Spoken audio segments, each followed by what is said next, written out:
My fiance just humiliated me in front of all our friends and family when it was supposed to be our special day. Now I'm supposed to pick up the pieces after he shattered my heart. Yesterday was supposed to be one of the happiest days of my life, and it turned out to be the worst. I was getting married to the love of my life, but my fiance never showed up to the ceremony, leaving me alone at the altar. His friends and family tried to get a hold of him, but all calls went straight to voicemail. After waiting an hour for him, I told my guests that there wasn't going to be a wedding. I opened the reception hall and told them to enjoy the food and open bar.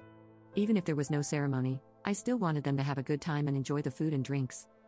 I tried to call him a couple of times, but after 3 more failed calls, I just stopped and told everyone else who was trying to get a hold of him to stop. He made it clear he didn't want anyone to get a hold of him, and I wasn't going to have them waste their time.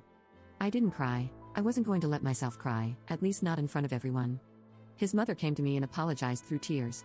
She told me how disappointed she was in him and that she was so sorry. I just shook my head and stuck with her the entire time.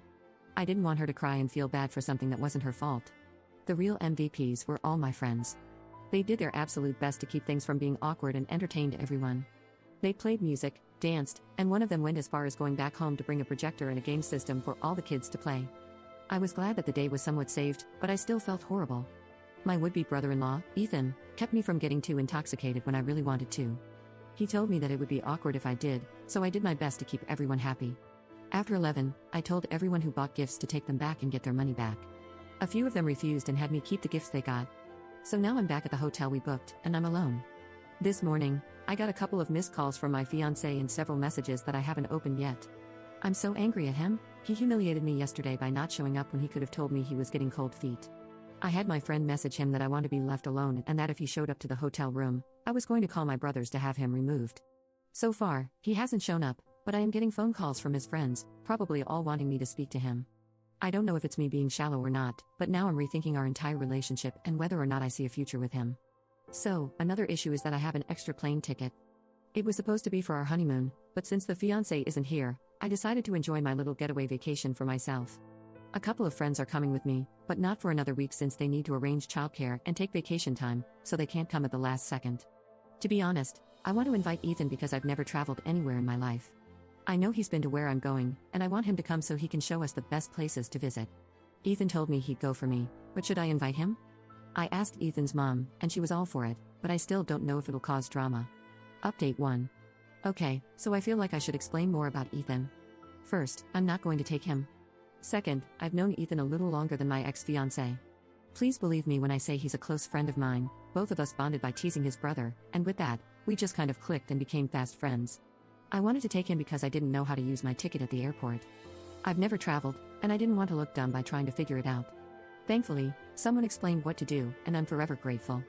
I know it sounded iffy trying to take Ethan, but honestly, it was for something innocent. I see him more as a brother than anything. And finally, I read my ex-fiancé's messages. Yes, he's alive. He wasn't in any terrible accident, and the reason he never showed up was because he found out he has a kid.